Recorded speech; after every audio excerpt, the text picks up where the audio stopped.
आज की क्लास में आपको एसएसटी के बहुत ही महत्वपूर्ण 60 प्रश्न देखने को मिलेंगे जो पेपर में बार बार पूछे जाते हैं। जो भाई बहन सीटेट की तैयारी कर रहे हैं और एसएसटी में 60 में 60 नंबर लाना चाहते हैं वो इस क्लास को जरूर देखें। तो बिना समय गवाए शुरू करते हैं आज के पहले प्रश्न से। आज का पहला प्रश्न है, ऋग्वेद मूल रूप से किस भाषा में रचा गया था? प्राकृत, पाली, द्रविड़ या संस्कृत? तो ऋग्वेद किस भाषा में लिखा गया, आपको इसका सही उत्तर बताना है। तो ऋग्वेद संस्कृत भाषा में लिखा गया है। ऑप्शन डी इसका बिल्कुल सही उत्तर हो जाएगा। प्रश्न 2 है। प्रश्न 2 में पूछा गया है, सिंधु घाटी सभ्यता का निम्नलिखित में से कौन सा स्थल गुजरात में स्थित था? कालीबंगा, रोपड़, लोथल या बनावली? तो वह Lothal, option number C Lothal इसका सही उत्तर हो जाएगा। प्रश्न नंबर 3 है, दिल्ली सल्तनत के किस शासक ने बाजार नियंत्रण नीति लागू की थी? इल्तुतमिश, अलाउद्दीन खिलजी, मोहम्मद बिन तुगलक या फिरोज शाह तुगलक?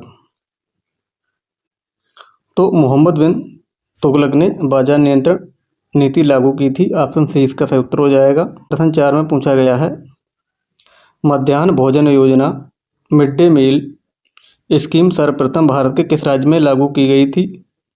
केरल, आंध्र प्रदेश, तमिलनाडु या उत्तर प्रदेश?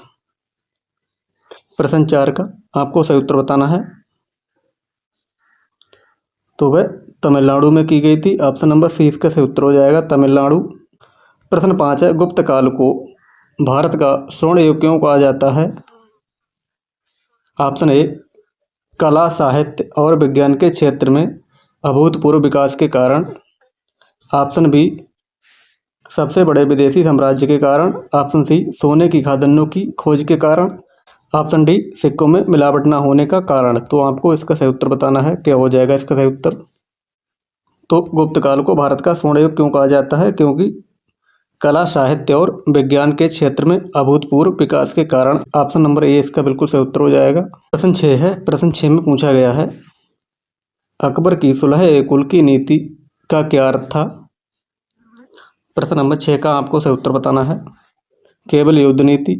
ऑप्शन बी, सार्वभौमिक शांति और सहिष्णुता। ऑप्शन सी, भूमि कर में कमी। ऑप्शन डी, केवल धार्मिक परिवर्तन। तो प्रश्न 6 का आपको सही उत्तर बताना है। तो सार्वभौमिक शांति और सहिष्णुता इसका सही उत्तर हो जाएगा, ऑप्शन बी। प्रश्न 7 है, हड़प्पा काल की मोहरें मुख्य रूप से किस सामग्री से बनाई जाती थीं? लोहा, मिट्टी के बर्तन, तांबा या सेलखड़ी? हड़प्पा काल में मोहरें किस सामग्री से बनाई जाती थीं? तो सेलखड़ी से बनाई जाती थी। ऑप्शन नंबर डी इसका बिल्कुल सही उत्तर हो जाएगा। जो भाई बहन चैनल पर नए हैं वो चैनल को लाइक और सब्सक्राइब जरूर कर ले। प्रश्न नंबर 8 है, 1857 का विद्रोह कहाँ से शुरू हुआ था? मेरठ, दिल्ली, बैरकपुर या कानपुर? प्रश्न 8 का आपको सही उत्तर बताना है। तो ये कहाँ से शुरू हुआ था? तो ये मेरठ से शुरू हुआ था। ऑप्शन ए, मेरठ इसका सही उत्तर हो जाएगा। प्रश्न 9 है, हड़प्पा संस्कृति के अंतर्गत लोथल किस नदी के किनारे स्थित था जो एक बंदरगाह था? रावी नदी, सिंधु नदी, भोगवा नदी या घग्गर नदी? तो प्रश्न नंबर 9 का ऑप्शन नंबर सी इसका सही उत्तर हो जाएगा, भोगवा नदी। ऑप्शन नंबर सी इसका सही उत्तर हो जाएगा। प्रश्न 10 है, भारतीय राष्ट्रीय कांग्रेस की स्थापना कब और किसने की थी? प्रश्न 10 का आपको सही उत्तर बताना है। तो 1885 में एओ ह्यूम के द्वारा हुई थी। ऑप्शन बी इसका बिल्कुल सही उत्तर हो जाएगा। जो भाई बहन चैनल पर नए हैं वो चैनल को लाइक और सब्सक्राइब जरूर कर ले। प्रश्न 11 है, प्रसिद्ध ऐतिहासिक ग्रंथ किताब उल हिंद की रचना किसने की थी? इब्न बतूता, अमीर खुसरो, अल बिरूनी या फिरदौसी? तो प्रश्न 11 का आपको सही उत्तर बताना है। किताब उल हिंद की रचना किसने की थी? तो ये अल बिरूनी के द्वारा हुई थी। ऑप्शन नंबर सी इसका सही उत्तर हो जाएगा, अल बिरूनी। प्रश्न 12 है, प्राचीन काल में जनपद का क्या अर्थ था? केवल वन जनजातियाँ। ऑप्शन बी, ब्रिटिश जिले। ऑप्शन सी, मध्यकालीन बंदरगाह। ऑप्शन डी, वह भूखंड जहाँ कोई जन लोग अपना पैर रखता था या बस जाता था। तो 12 का ऑप्शन नंबर डी इसका बिल्कुल सही उत्तर हो जाएगा। प्रश्न 13 है, संगम साहित्य का संबंध भारत के किस क्षेत्र से है? दक्षिण भारत, तमिलनाडु, उत्तर भारत, पूर्वी भारत या पश्चिमी भारत। प्रश्न नंबर 13 है जिसका आपको सही उत्तर बताना है। संगम साहित्य का संबंध भारत के किस क्षेत्र से है? तो वह दक्षिण भारत, तमिलनाडु से हो जाएगा, ऑप्शन नंबर ए। प्रश्न 14 है चोल काल में उर और सभा क्या थे? धार्मिक ग्रंथ, धार्मिक परिषदें, ग्रामीण बस्तियां, ऑप्शन सी सैन्य रैंकों के नाम, ऑप्शन डी करों के प्रकार। तो प्रश्न 14 का आपको सही उत्तर बताना है। क्या हो जाएगा इसका सही उत्तर? तो चोल काल में उर और सभा, ग्राम परिषदें और ग्रामीण बस्तियां थीं, ऑप्शन बी इसका सही उत्तर हो जाएगा।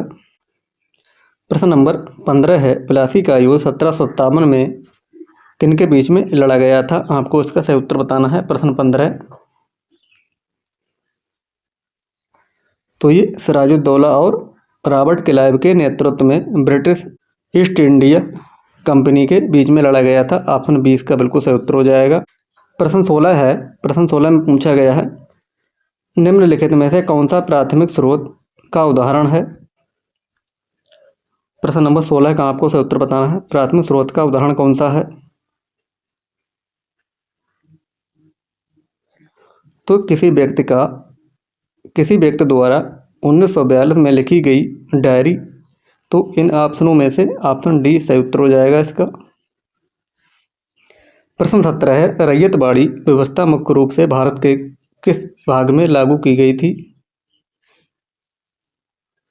बंगाल प्रेसिडेंसी, मद्रास और Bombay presidency, option C Punjab और अवध, ऑप्शन डी उत्तर पश्चिम प्रांत।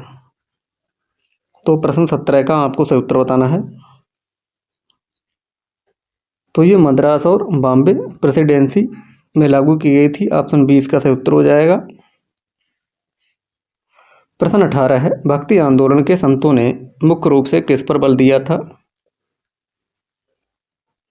केवल पुरोहितों, कर्मकांडों पर, जटिल यज्ञों पर, ईश्वर के प्रति व्यक्तिगत भक्ति पर या मूर्ति पूजा के विरोध पर? प्रश्न 18 है जिसका सही उत्तर आपको बताना है। तो ईश्वर के प्रति व्यक्तिगत भक्ति पर, ऑप्शन सी इसका सही उत्तर हो जाएगा। प्रश्न नंबर 19 है जलियांवाला बाग हत्याकांड के विरोध में किसने अपनी नाइटहुड की उपाधि वापिस कर दी थी? महात्मा गांधी, सुभाष चंद्र बोस, बाल गंगाधर तिलक, रविंद्रनाथ टैगोर। तो प्रश्न नंबर 19 का सही उत्तर आपको बताना है। तो ये रविंद्रनाथ टैगोर जी ने वापिस कर दी थी, ऑप्शन डी इसका बिल्कुल सही उत्तर हो जाएगा। प्रश्न 20 है स्वदेशी आंदोलन की शुरुआत मुख्य रूप से किस घटना के कारण हुई थी? बंगाल का विभाजन 1905, रॉलेट एक्ट 1919, साइमन कमीशन का आगमन या क्रिप्स मिशन की विफलता। तो प्रश्न 20 का आपको सही उत्तर बताना है। तो इसका सही उत्तर हो जाएगा ऑप्शन नंबर ए, बंगाल का विभाजन 1905, ऑप्शन ए इसका सही उत्तर हो जाएगा। प्रश्न 21 है पृथ्वी के वायुमंडल की किस परत में मौसम संबंधी लगभग सभी घटनाएं बादल, वर्षा होती हैं? समताप मंडल, क्षोभ मंडल, मध्यमंडल या बाह्य वायुमंडल? तो प्रश्न 21 का आपको सही उत्तर बताना है। तो ये क्षोभ मंडल में मौसम संबंधी सभी घटनाएं होती हैं, ऑप्शन 20 का बिल्कुल सही उत्तर हो जाएगा। अपसादी चट्टानों में जीवाश्म पाए जाते हैं, इसका मुख्य कारण क्या है?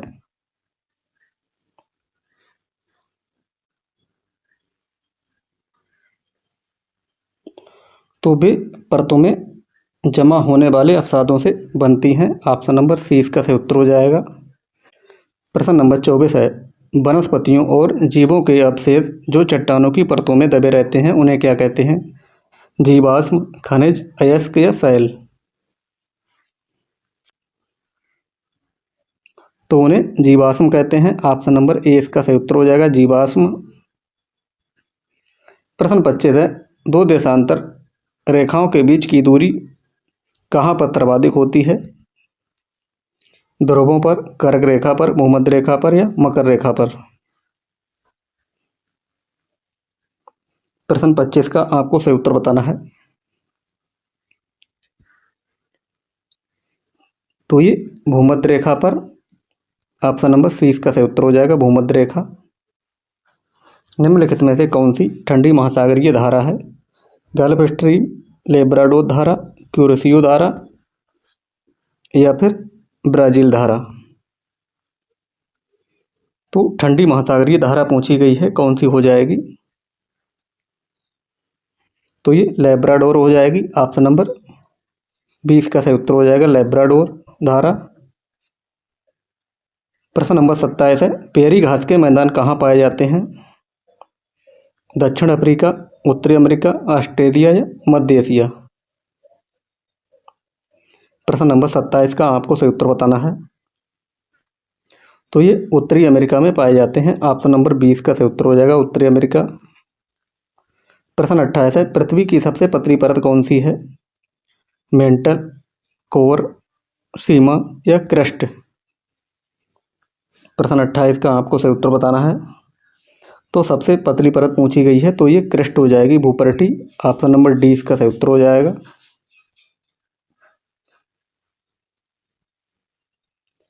प्रश्न 29 है, सुंदरबन डेल्टा किस प्रकार के वनों के लिए प्रसिद्ध है? सदाबहार वन, शंकुधारी वन, मैंग्रोव वन या पर्णपाती वन।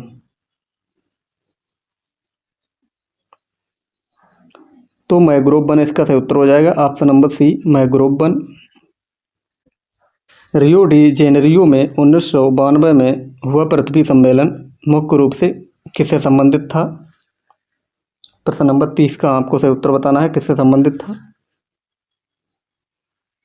तो ये सतत विकास और पर्यावरण संरक्षण से संबंधित था, ऑप्शन ए इसका बिल्कुल सही उत्तर हो जाएगा। कर्क रेखा भारत के कितने राज्यों से होकर गुजरती है? 8, 7, 9 या 6। तो ये 8 राज्यों से होकर गुजरती है। ये कौन कौन से राज्य हैं आपको कमेंट बॉक्स में बताना है। चाय और कॉफ़ी की खेती के लिए सबसे उपयुक्त मिट्टी कौन सी मानी जाती है? तो प्रश्न 32 का आपको सही उत्तर बताना है।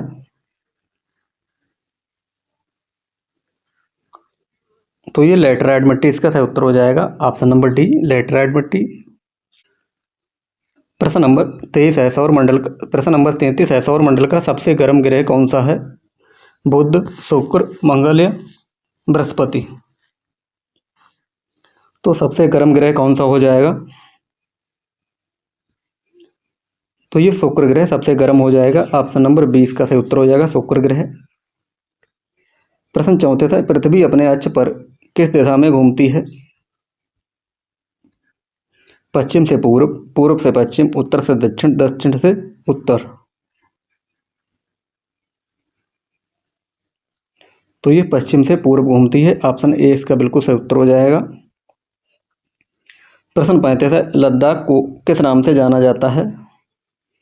उगते सूरज की भूमि, देवभूमि, शांत घाटी या छोटा तिब्बत, ठंडा मरुस्थल। तो उसे छोटा तिब्बत और ठंडा मरुस्थल के नाम से जाना जाता है। प्रश्न 36 है, भारतीय संविधान का जनक किसे माना जाता है? Doctor BR Ambedkar, doctor Rajendra Prasad, Jawaharlal Nehru, Sardar Vallabhbhai Patel. तो डॉक्टर BR अम्बेडकर को भारतीय संविधान का जनक माना जाता है, ऑप्शन ए इसका सही उत्तर हो जाएगा। प्रश्न नंबर 37 है, भारतीय संविधान के किस भाग को उसकी आत्मा या अंतर आत्मा कहा जाता है? मौलिक कर्तव्य, राज्य के नीति निर्देशक तत्व, प्रस्तावना, मौलिक अधिकार या आपातकालीन प्रावधान। तो किसे कहा जाता है? तो ये प्रस्तावना या मौलिक अधिकार को कहा जाता है, ऑप्शन नंबर सी इसका सही उत्तर हो जाएगा। प्रश्न 38 है, भारतीय संसद के उच्च सदन को किस नाम से जाना जाता है? लोकसभा, राज्यसभा, विधानसभा या विधान परिषद। प्रश्न नंबर 38 का आपको सही उत्तर बताना है। तो उसे राज्यसभा कहते हैं, ऑप्शन 20 का सही उत्तर हो जाएगा। प्रश्न 39 है, भारत में पंचायती राज व्यवस्था कितने स्तरों पर कार्य करती है? 2 स्तरों पर, 4 स्तरों पर, 1 स्तर पर या 3 स्तर पर। तो कितने स्तर पर काम करती है? तो ये 3 स्तर पर काम करती है, ऑप्शन नंबर डी इसका सही उत्तर हो जाएगा। प्रश्न 40 है, हमारे संविधान में मौलिक अधिकार किस देश के संविधान से लिए गए हैं? ब्रिटेन, सोवियत संघ, संयुक्त राज्य अमेरिका या ऑस्ट्रेलिया?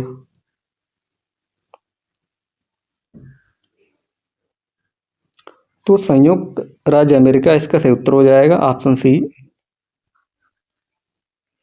प्रश्न 41 है, लोकसभा का चुनाव लड़ने के लिए किसी व्यक्ति की न्यूनतम आयु कितनी होनी चाहिए?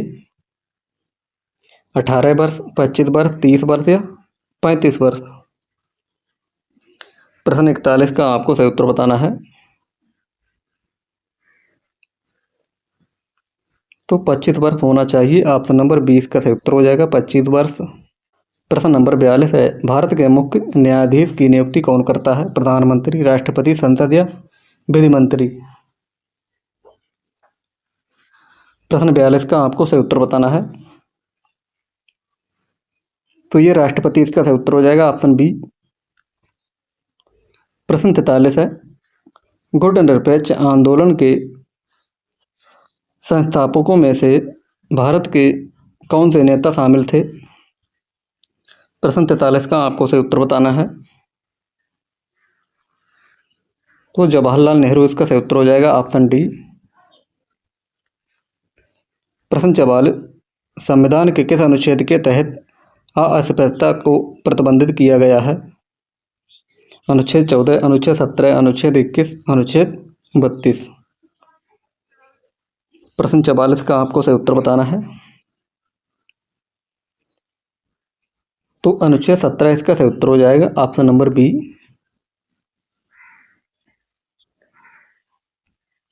प्रश्न नंबर 45 है, सरकार के 3 अंग कौन कौन से हैं? तो विधायिका, कार्यपालिका और न्यायपालिका, ये सरकार के 3 अंग हैं, ऑप्शन बी इसका बिल्कुल सही उत्तर हो जाएगा। प्रश्न 46 है, किसी राज्य के राज्यपाल की नियुक्ति किसके द्वारा की जाती है? राज्य के मुख्यमंत्री, भारत के मुख्य न्यायाधीश, भारत के राष्ट्रपति या राज्य की जनता? तो ये भारत के राष्ट्रपति के द्वारा, ऑप्शन सी इसका सही उत्तर हो जाएगा। प्रश्न 48 है, भारतीय संविधान में कुल कितने मौलिक कर्तव्य बताए गए हैं? 6, 10, 11, 12?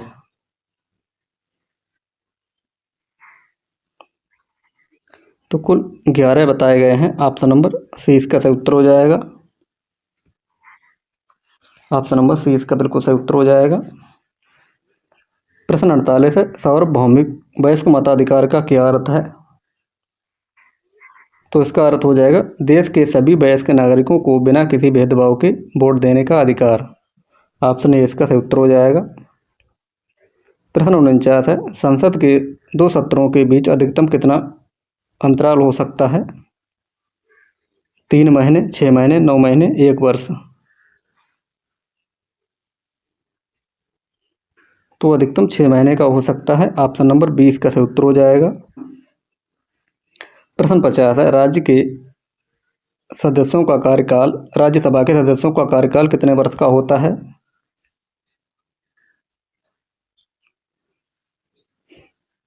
तो राज्यसभा के सदस्यों का कार्यकाल 6 वर्ष का होता है, ऑप्शन डी इसका सही उत्तर हो जाएगा। प्रश्न नंबर 51 है, सामाजिक विज्ञान की कक्षा में सच्ची कहानियों या केस स्टडी का उपयोग करने का मुख्य उद्देश्य क्या है? प्रश्न नंबर 51 का आपको सही उत्तर बताना। तो ऑप्शन नंबर सी, छात्रों को वास्तविक जीवन के अनुभवों से जोड़ना और आलोचनात्मक सोच विकसित करना, आपका सही उत्तर हो जाएगा। प्रश्न 52 है, इतिहास शिक्षण में क्षेत्र विवरण क्यों आवश्यक है? प्रश्न 52, तो इसका सही उत्तर हो जाएगा option number A. Option number A, प्रत्यक्ष अनुभव और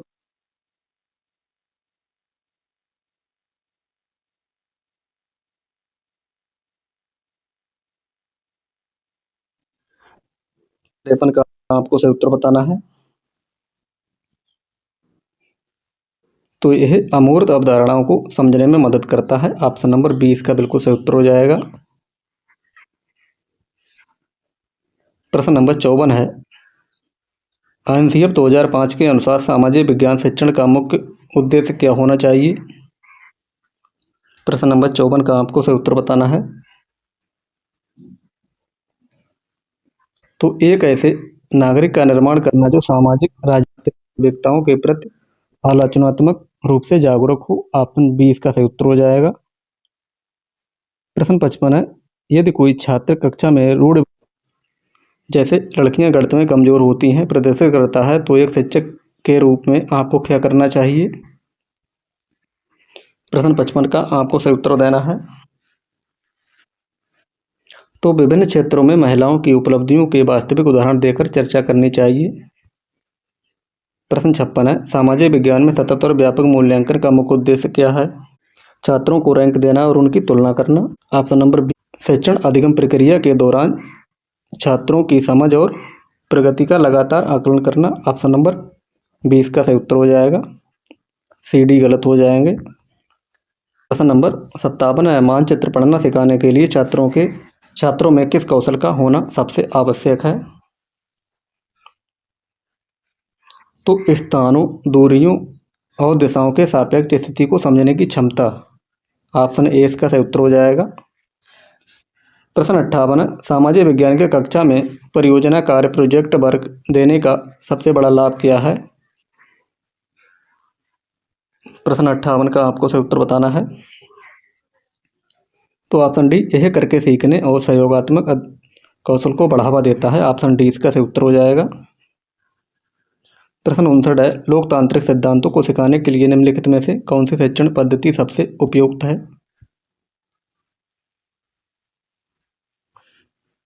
प्रश्न नंबर 59 का आपको सही उत्तर बताना है। तो इसका ऑप्शन नंबर बी सही उत्तर हो जाएगा। कक्षा में वाद विवाद, समूह चर्चा और मॉक पार्लियामेंट का आयोजन करना। ऑप्शन बी इसका सही उत्तर हो जाएगा। आज का अंतिम प्रश्न है, सामाजिक विज्ञान शिक्षण में प्राथमिक स्रोतों के उपयोग की सीमा क्या हो सकती है? प्रश्न नंबर 60, वे हमेशा आसानी से उपलब्ध होते हैं। गलत, वे कभी भी इतिहास नहीं दर्शाते। गलत हो जाएगा।